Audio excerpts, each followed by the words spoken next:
The first time I spoke to him, it felt like stepping into a warm, darkened room, a place where my loneliness didn't echo back at me. His voice, though distant, carried a weight that made me lean in, as if he were speaking from the edge of a secret only I was meant to hear. I met him on a night when silence pressed too tightly against my skin.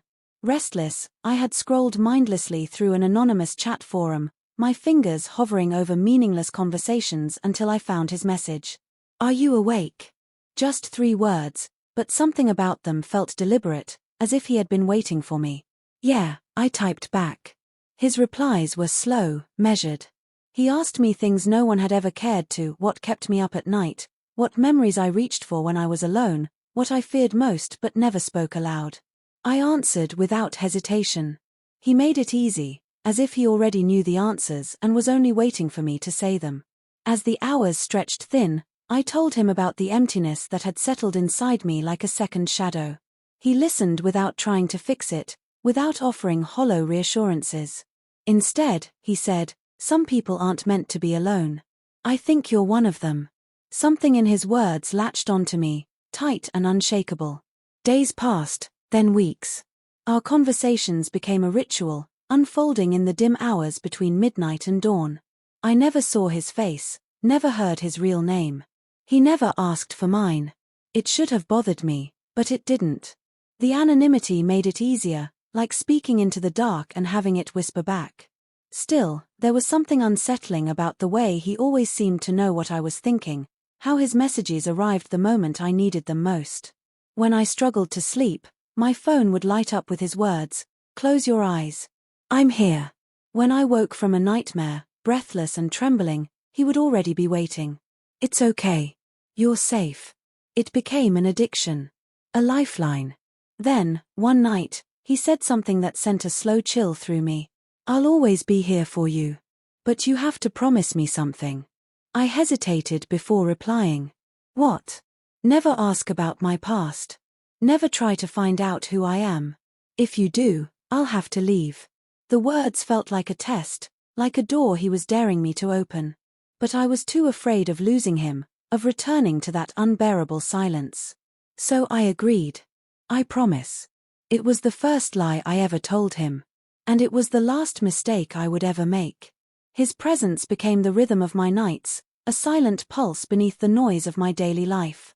Each evening, I found myself waiting, watching the dim glow of my screen, anticipating the familiar vibration that meant he was there. And he always was. We never ran out of things to say, though I rarely knew anything concrete about him.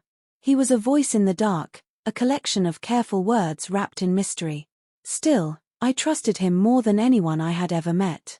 He understood me in ways no one else did, as if he had mapped every inch of my mind before I ever spoke a word.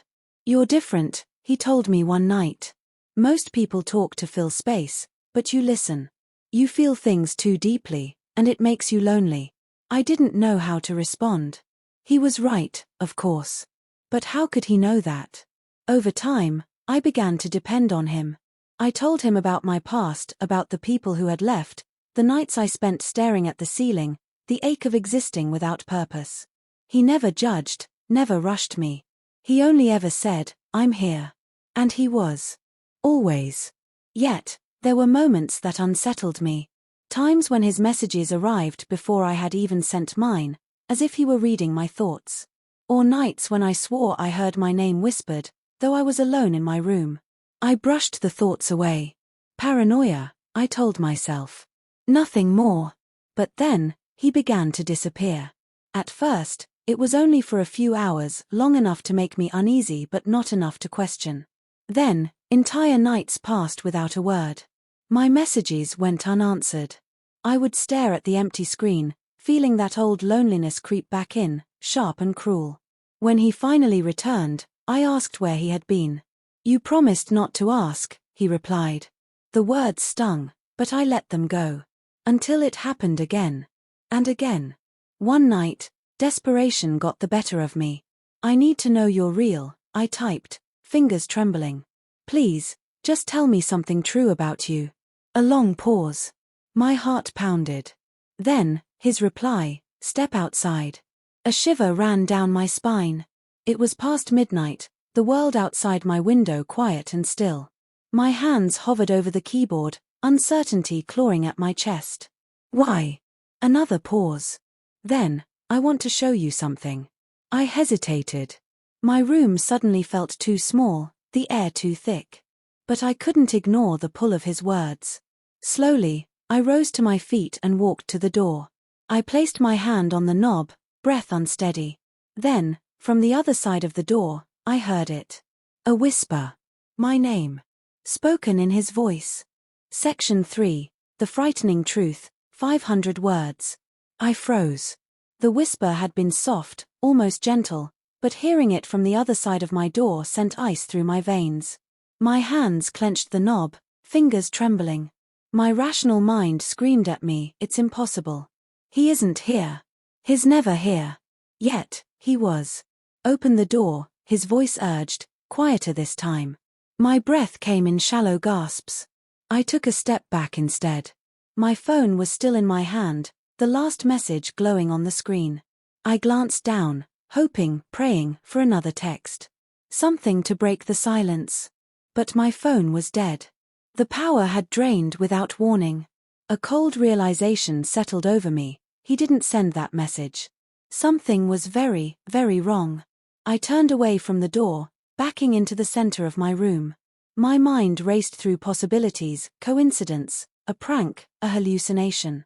But none of them explained the weight in the air, the unnatural stillness pressing against my skin. I needed to prove this wasn't real. I needed something, anything, to ground me. With shaking hands, I turned on my laptop and searched his name. The name he had given me. The only piece of him I thought I had. At first, nothing.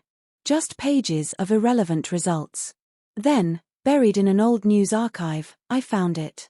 A missing persons report. The picture was grainy, the details sparse, but there was no mistaking the face. It was him. Same sharp jawline, same distant eyes. The date of the report sent a chill down my spine. It was from 5 years ago. The article claimed he had vanished without a trace. No leads, no body. Just gone. I swallowed hard, my throat dry as paper. My mind fought against the implications, grasping for something logical, something sane. A hoax. A coincidence. Had I been speaking to his brother? A look-alike? My fingers hovered over the keyboard, desperate for an answer. Then, my laptop screen flickered. Static. Lines of distorted text scrolled across the display, shifting too quickly to read. The machine let out a low, crackling hum, as if it were breathing. A single phrase burned through the distortion. I told you not to ask. The room turned suffocatingly silent. I couldn't move, couldn't blink, couldn't think. Then, from the hallway, I heard footsteps. Slow, deliberate. The doorknob rattled. A whisper seeped through the wood, softer than before, but unmistakable. You begged me never to stop. I stumbled back, pulse hammering.